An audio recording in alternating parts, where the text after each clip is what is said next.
Hello students, welcome to the online session of data analytics using R.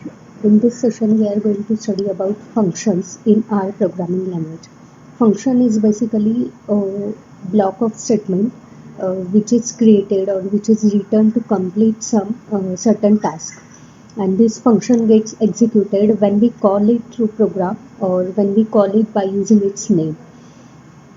So in programming language, we have uh, mainly two types of function: built-in functions and user-defined functions.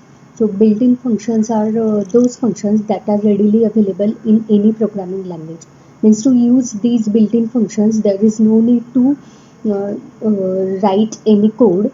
The code or the definition of function is already written and stored in some libraries or in some packages in that programming language. And user defined functions are those functions that are written, that are created by user as per their own requirement. So these are main categories of functions. In R programming also we have number of built-in functions like sum, mean, max, mode, average function is there, or unique function is there, subset function is there. We have already studied all these functions. These are built-in functions. There is no need to write code to use these functions. Their definitions are already stored in various packages in our language. Now in today's session we are going to study how to create user defined function. So to create user defined function, we need to use function keyword. So first we'll start with the basic function. uh, in basic function. So the syntax to create function in our programming language is: first you need to write down the name of function. Suppose my function name is add. uh, then you need to write down the keyword function. So I'm creating one function called add, and it is used to add two numbers. Okay, so I'm creating this simple function. So the syntax for creating function is: first you need to write down the name of function, the name that you want to give to your function. So I want add name to my function, equal to then write down function keyword. Now I'm creating a function without any parameter or without any argument. So here in function itself I'm defining two vectors. Suppose a is equals to 2 and b is equal to 3. So two vectors are defined with and initialized with values 2 and 3, and now c is equals to a plus b. Okay, so this is my simple function, and print the value of c. Instead of this, you can directly, instead of c is equals to a plus b and print c, instead of these two statement, you can directly write print a plus b. Okay, so I'm printing the value of c here. So this is my simple function. Now call this function. So to call this function, you just need to write down the function name, that is add. We'll get the output, that is 5. So here I have created a simple function called add. Okay, just concentrate on the syntax of creating function here. I have taken very simple example. So my function name is add. So while creating function in our programming language, first you need to write down the name of function, the name that you want for your function. Then write down equal to sign, write down keyword function, and after that write down the body of function. So this is simple add function. Now we'll modify this function little bit. Now we'll see how to pass arguments to the function. So here I'm overwriting the function add is equals to function. Now I want two numbers a, b. Okay, so two parameters are there, a and b.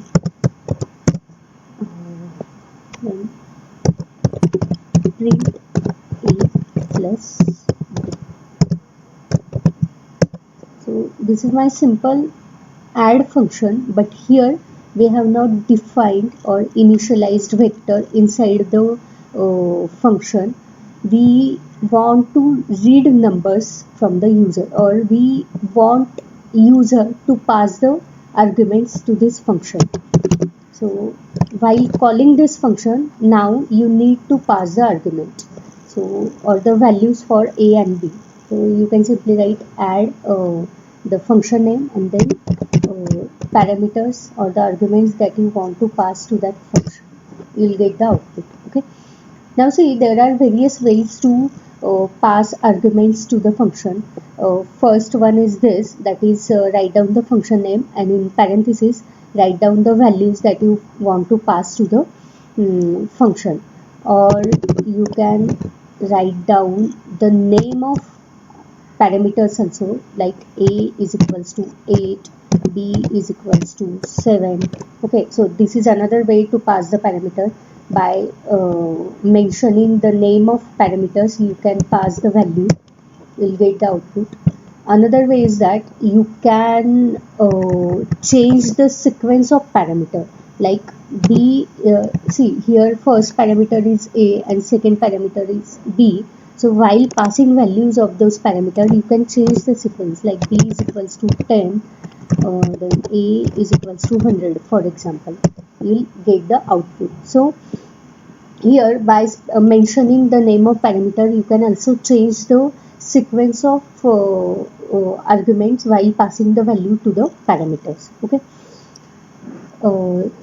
Now see, here I am overwriting same function. What is default parameter? We'll now see the use of default parameter. So here add function is here. This function, I am overwriting the same add function. So here I am passing default value to the parameter a is equal to 2, for example, and I am not passing any value to b. Okay, so a is equals to 2 and then b. Print a plus b. So here while calling this function, you need to pass b is equals to 7. Okay, see, while calling here, while writing this add function, I have given a default value to parameter a. Okay, and for parameter b there is no default value, and in function I am printing the addition of a and b. And while calling that function, I have not used a parameter because a parameter is already has a default value, that is 2. So I have only given a value of b parameter, that is b is equals to 7. Okay. So in our programming language, whenever you have a default value to any parameter of function, then while calling that function you can skip that value. Okay, you can skip the value of that default parameter. Now here my default value is 2. If I want to replace that value with new value, then while calling that function I can replace the value, like a is equal to 8 and b is equal to 12, for example. Here I am calling add function, so add function receives two parameter a and b, but here the default value of a parameter is 2. But I don't want to use this default value. I want to pass my own value or new value to this a parameter. So I can simply overwrite that value while specifying new value at the time of calling that function. So add a is equals to 8 and b is equals to 12, you will get the output. So this is the use of default parameter in R function. Now we'll see how to read data from the user in a function itself. So let's use same function to add then function. I am not passing any parameter, I am not mentioning any parameter for this function. We'll read the values of vector or the values inside the function itself. So here I am reading value a is equal to, now see, I want to read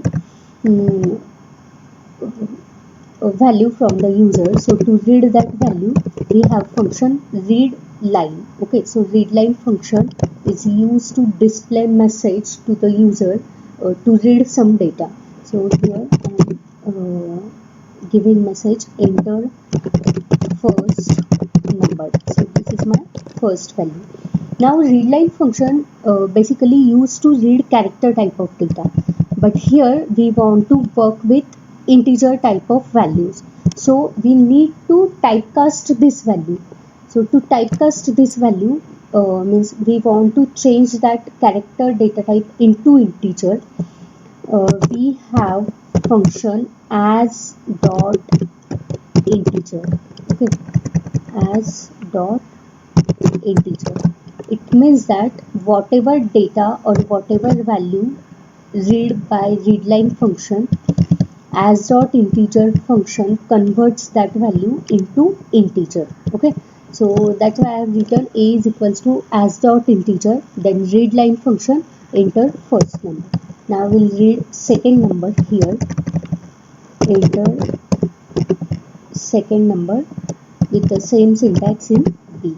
Okay, and then print a plus b, end of the function. Now when we call this function, it will give you two prompts, enter first number and enter second number, and then you will get the output. So this is how we can write function in R programming language without any parameter, then with parameters, and then by using readline function we can read data, we can read numbers or any value from the user, and then we can use those values in the function for the processing. Now we'll see how to use different control structures in function. We have already studied control structures in R programming language. Now we'll use those control structure in function. So here I am writing one odd function. By using this function, I am going to check whether number is even or odd, and we'll read this number from the user. So I am reading that number. Number is equals to as dot integer for typecasting. Then readline function to read data from the user. Enter a number. I am reading data from the user and then converting it into the integer. And now we have to use if-else condition statement to check whether number is even or odd. So my first condition is if that number mod double percentage sign, this is modulus sign in R, 2 is equal to 0. If this condition is true, then print number is even. Okay, now we'll use another built-in function called paste. Paste function is used to combine symbol and user defined messages together. Okay, so here I want to display message that number is even. So which number? The number which is entered by user. So that is my symbol number. Okay, and you have to write down your message in double quotations. So now I am writing that number is even. Okay, so this is my message, and if this condition is false, then write down else part. Else what? Else that number is odd. End of the else, end of the function.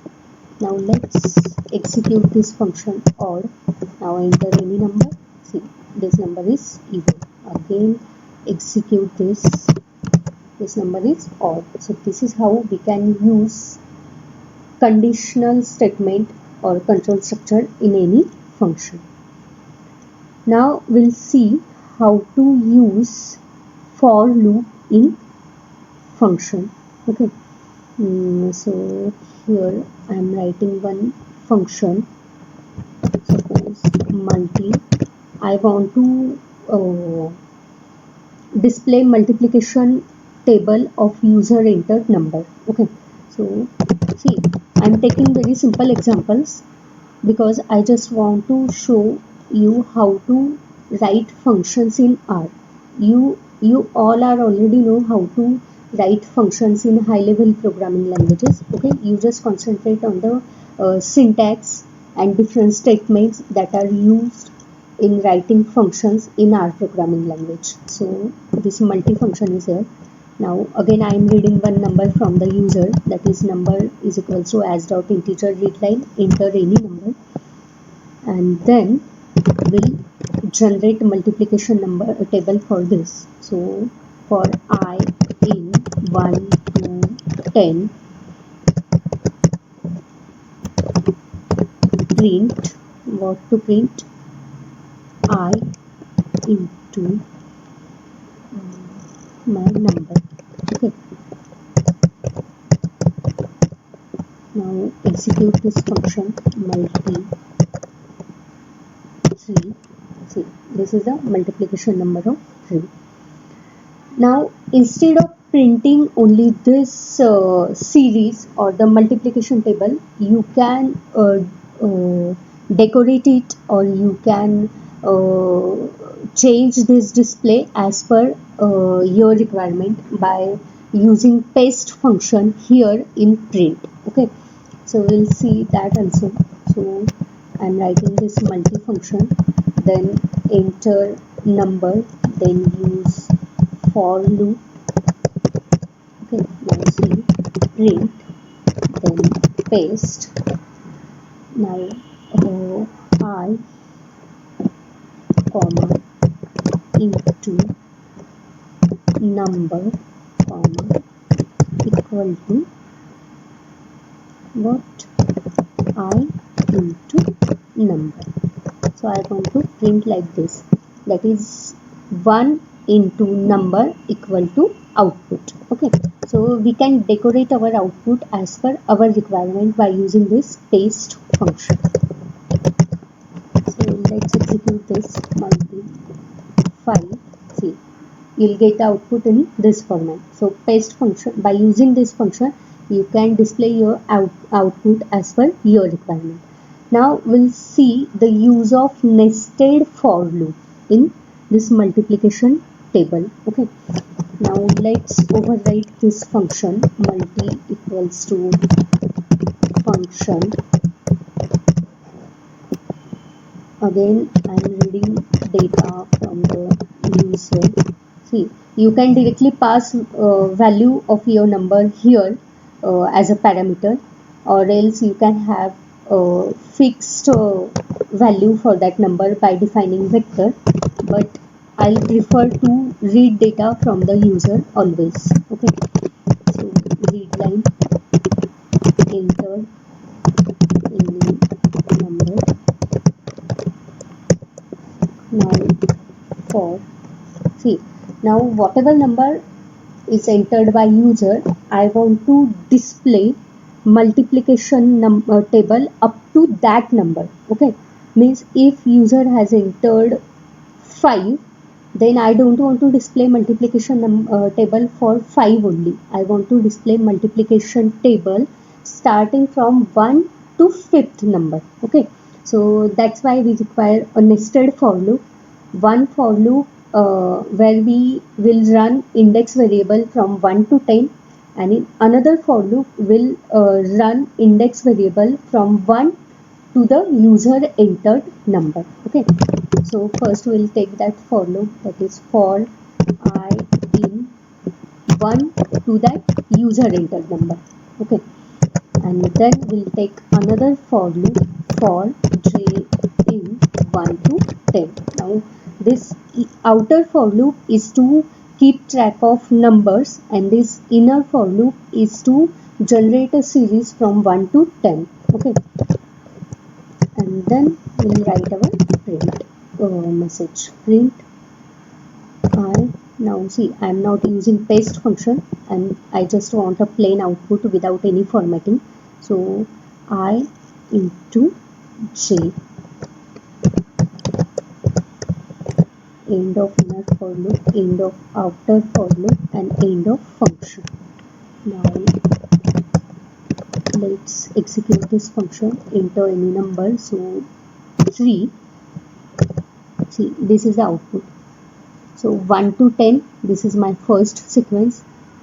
Then this is the multiplication table of 2, and this is the multiplication table of 3. Okay, So this is the use of nested for loop in a function. Now we'll see how to use switch case in function. So I am writing one function called maths, which is used to perform mathematical operation on user entered number.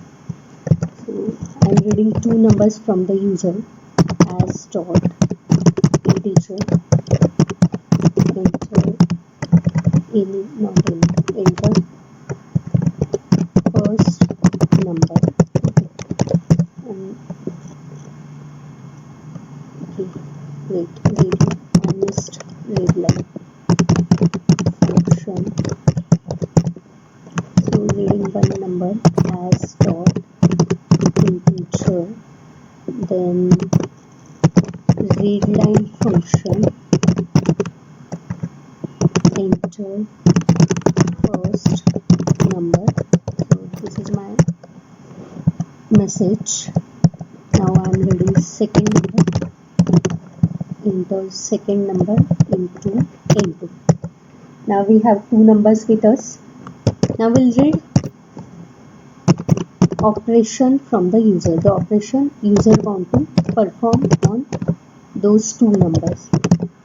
Enter operation to perform. So this is my message to the user. Now let's use switch case.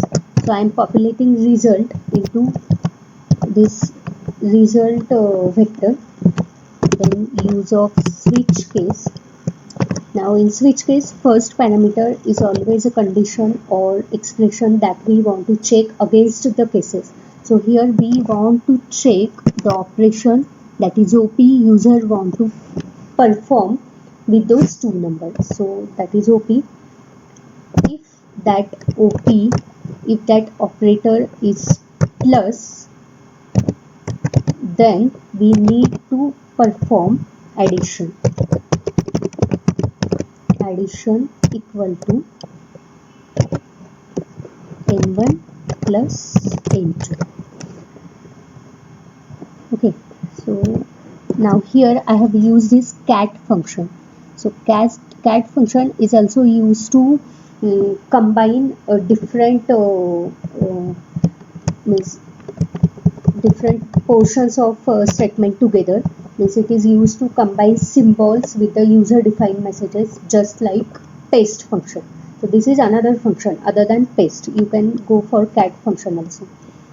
If it is not plus, if it is minus, then we need to perform subtraction equal to what?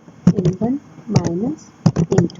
Okay, so for now I am taking only these two operations, addition and subtraction. You can extend this program for remaining operations also.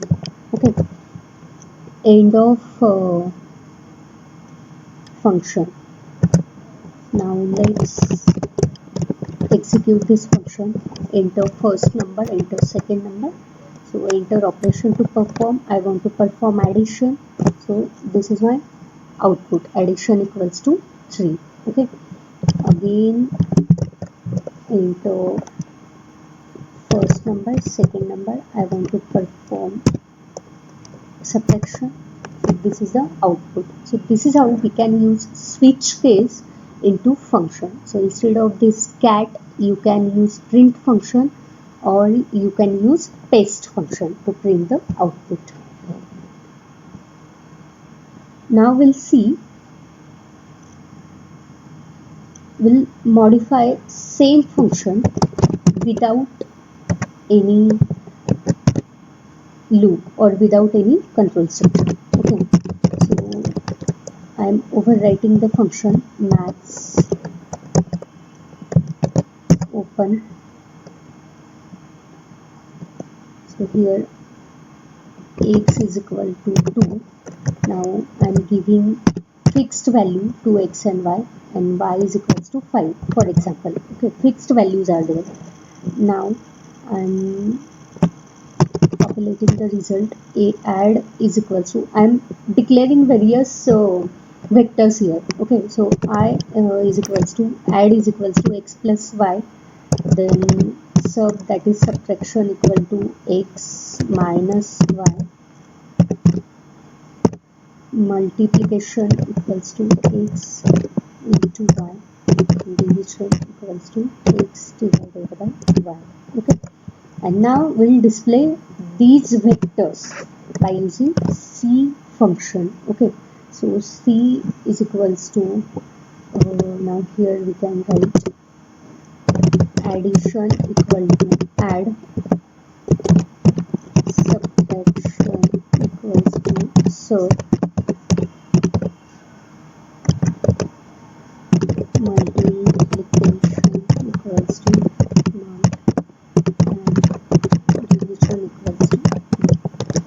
So I'm just telling you how to write functions in different ways and how to display the output of function, how to display output using function. So I'm just telling you the different ways to write and display the output.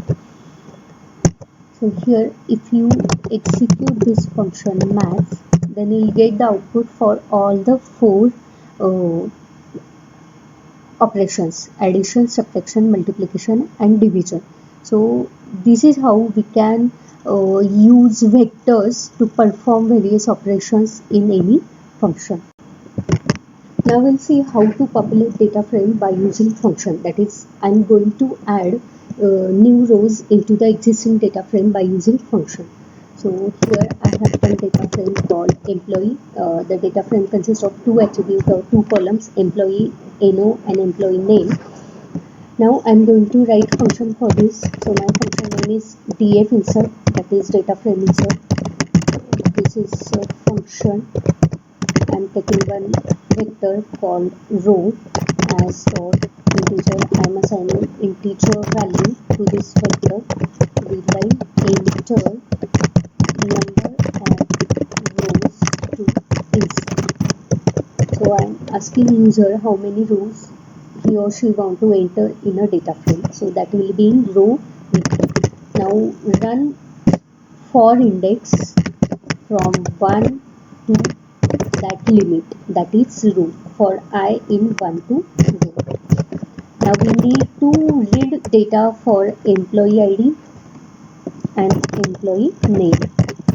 So employee ID is a integer type of data. If your employee ID is a character type of data, then you can remove this as dot integer function, enter emp ID.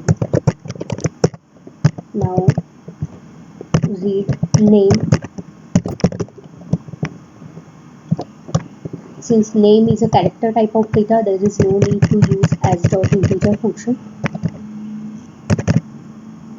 E name is my vector name. E name equals to enter emp name. Now we have value for emp ID, we have value for emp name. So here you can directly write like this: employee equals to use rbind function to enter this row into the existing data frame. Employee comma, here you can directly write like this: list of employee ID and e name, list of these two vectors. So this is how we can bind this row, these two vectors, to the employee data frame. That is, employee equals to rbind existing data frame, that is employee, then list of employee ID and employee name. Or here, instead of using this, you can create one list of employee ID and employee name, and then you can assign that list to the rbind function. Rbind equals to employee comma L1. You can use either of the syntax. Then end of for loop, print this employee data frame. and end of function. Okay, so our function is ready. Df insert. Now call this function, enter number of rows to insert. Now I want to insert only one row, that so 1. Employee ID is 5 and name is suppose Mac. Okay, I want to enter this name Mac. See, name new row is inserted into the data frame. Okay, now try to display data from this data frame employee. See, in function we have written this function to insert new row into the data frame, and when we print that data frame inside the function, we'll get the output, that is new row is inserted into the data frame. But here when we display data from the data frame out of the function, that row is not present in the data frame. So whenever we want to populate our data frame by using function, while calling that function we need to assign that output to the data frame. Okay, so while calling means if we want to reflect these changes into the existing data frame, we need to assign that function to the data frame at the time of function calling. So here, instead of calling this function just by using name, that is df insert, use this syntax employee, that is the name of data frame, and then call this function employee equals to df insert. I want to insert 2 rows, employee ID 5, name is Mac, employee ID 6, name is Mini, for example. Okay, 2 rows are inserted. Now display data frame employee. See, our changes are reflected, these 2 rows are inserted into the data frame. So whenever you want to populate any data frame, any matrix, any vector, any data structure in R by using function, so while calling that function you pass that function to the data structure. Okay, so this is all about today's session. In today's session we have studied how to write user defined function and how to use different control structures of R into that function.